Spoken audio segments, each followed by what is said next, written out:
लइका ममावे के पापा कहता, लइका ममावे के पापा कहता। आप सुन रहे हैं हंसराज एंटरटेनमेंट को। म्यूजिक बाय दीपक प्रेमी। जहिया से आइल बानी सखी अपन गावे, जहिया से आइल बानी सखी अपन गावे। लइका ममावे के पापा कहता, कह तू ही काई अच्छा कहता।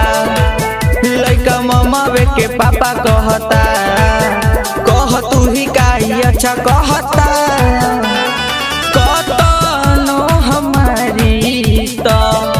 चुप ना लगावे कतनो हमारी तो चुप ना लगावे। लइका ममावे के पापा कहता, कह तू ही काई अच्छा कहता।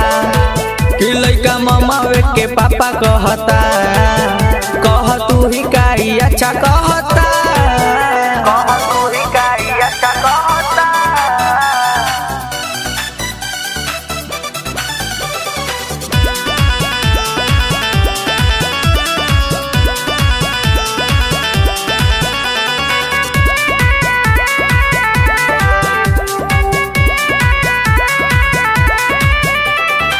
पूछे भौजाई हमसे गईनी ला जाई, लइका तोहारे का कहता। सैया के भीड़ी नहीं जलाई कबो, ममावे के गोदी में रहता। ममावे के गोदी में रहता। पूछे भौजाई हमसे गईनी ला जाई, लइका तोहारे का कहता। सैया के भीड़ी नहीं जलाई कबो, ममावे के गोदी में रहता।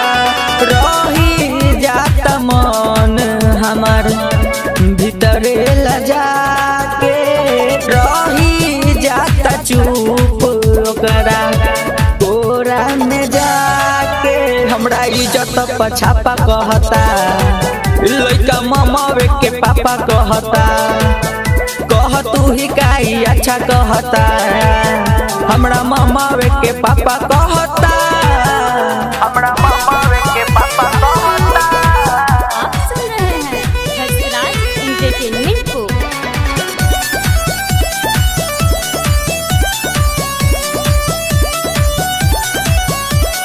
म्यूजिक बाय दीपक प्रेमी। सैया समीर से बुझन है जे बतिया तो घर से दी है भगाई हो।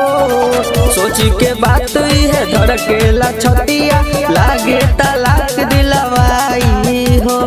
लागे तलाक दिलवाई हो। सैया मधुबाला जदी जनी है जे बतिया तो घर से दी है भगाई हो।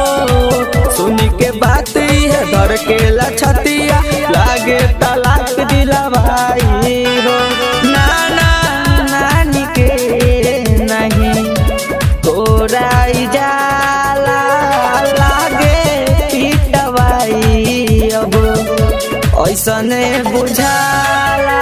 सोझा सब काई साफा कहता, लइका ममावे के पापा कहता। तू ही कह काई अच्छा कहता, लइका ममावे के पापा कहता।